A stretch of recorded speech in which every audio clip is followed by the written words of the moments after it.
আজকে সকাল সকাল গ্যারেজে গিয়ে কীভাবে মুডটা নষ্ট হলো দেখো। হ্যালো বন্ধুরা, কেমন আছো? অনেক অনেক ভালো আছো। সকালবেলা যাচ্ছি এখন 3 কোটি টাকার কেটিএমটা নিয়ে গ্যারেজের দিকে।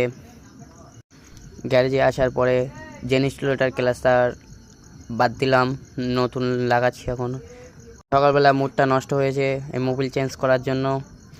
মোবিল বাদ দিতে গেলে আমার ব্যাপক রাগ হয় অবশ্য, কারণ মোবিল আমার হাতে লাগলে খুব একটা অসুবিধা হয়। ওই জন্য বললাম কীভাবে মুডটা নষ্ট হলো।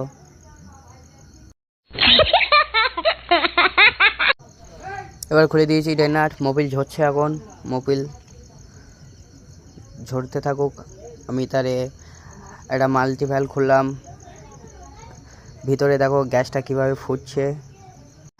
গ্যাসটা যেভাবে ফুটছে এরকমভাবে অটোমেটিক ফুটতে থাকে।